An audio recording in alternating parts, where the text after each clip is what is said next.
Hi, everyone. I'm David Silver, CEO of Instrumental Wealth, and I'm joined today by Matt Harbert, Chief Investment Officer. Thanks for being with us for the second quarter market and economic update. We've got plenty to discuss today, so I'll hand it over to Matt to walk us through the quarter's results and insights. Today, we'll review some of the key events that occurred during the second quarter of 2026, then discuss a couple of themes we believe investors should be paying attention to over the remainder of the year. So what happened over the second quarter? Well, over the first quarter, the big news was the start of the Iran conflict, leaving investors trying to predict when and how the conflict will end. The conflict continued to be the big news over the second quarter. However, it was the uncertainty over a possible resolution of the conflict that influenced markets. Investors experienced a constant cycle of optimism and concern throughout the quarter, as it seemed each week headlines shifted between military escalation, diplomatic negotiations, ceasefire discussions, renewed military action, and additional sanctions.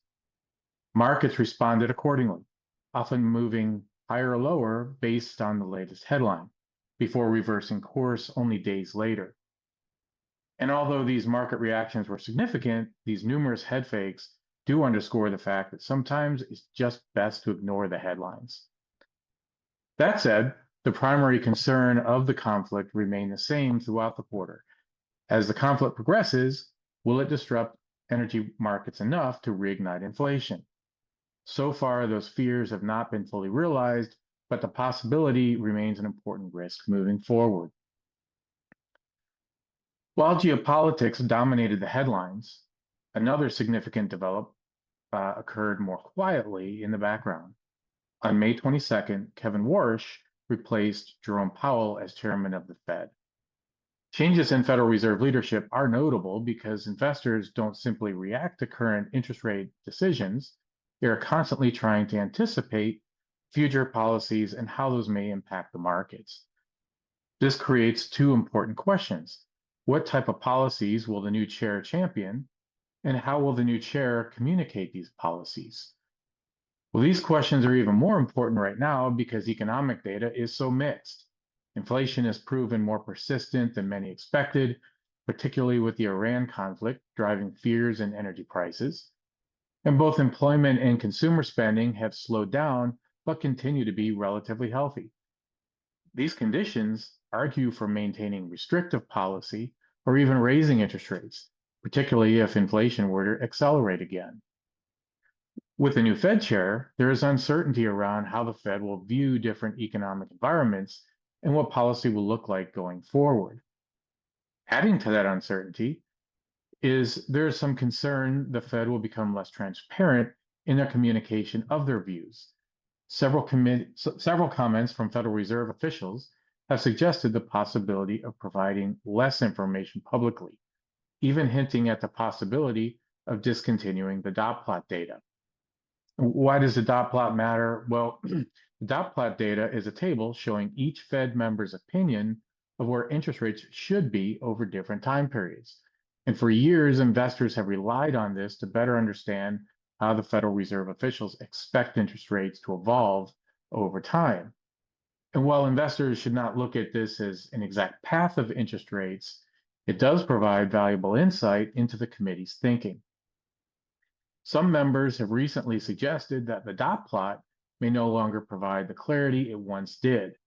Instead, some officials have discussed placing greater emphasis on incoming economic data and allowing future policy decisions to remain more flexible.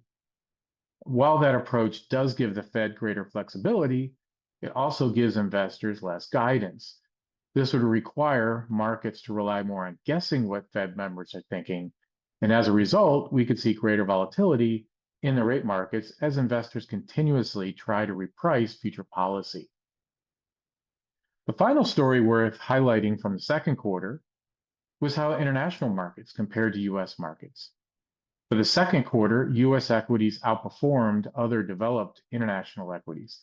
However, the real winner was emerging market equities, which significantly outperformed both US and developed markets. Year to date, emerging markets have over doubled the returns on both US and developed equities.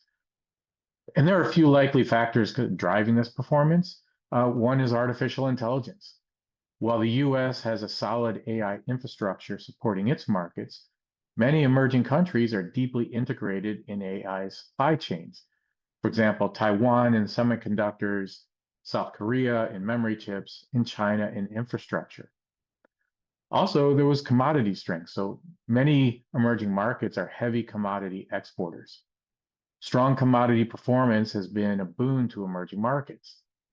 And there's also been some general trends. For example, capital rotation. After years of US outperformance, investors began reallocating globally.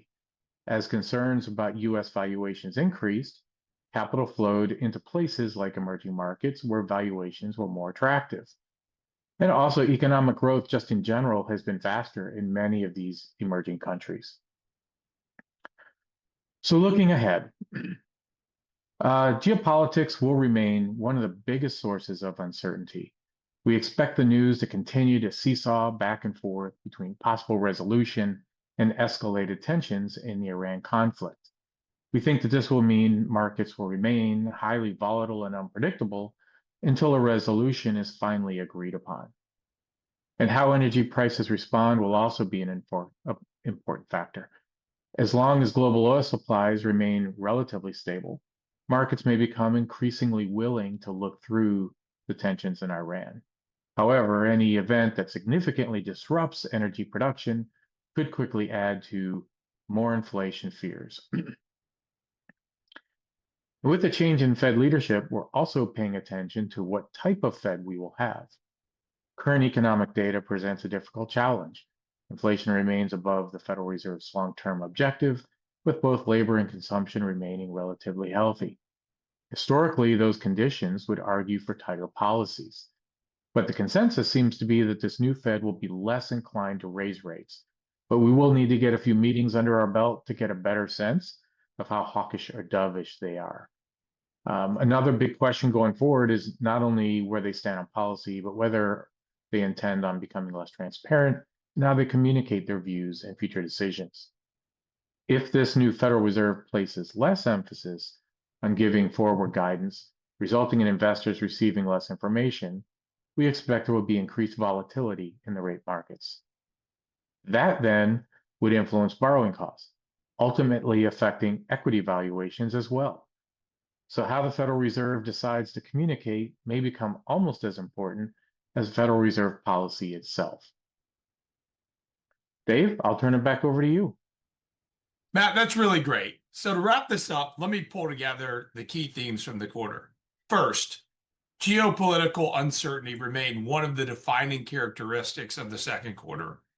Second, the Federal Reserve entered into a new chapter, one that may reshape both policy itself and ultimately how the policy gets communicated.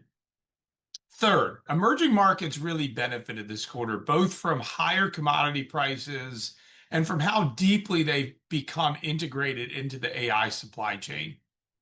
So looking ahead, we believe geopolitics and the Federal Reserve policy will likely remain the two most important drivers of financial markets through the remainder of 2026.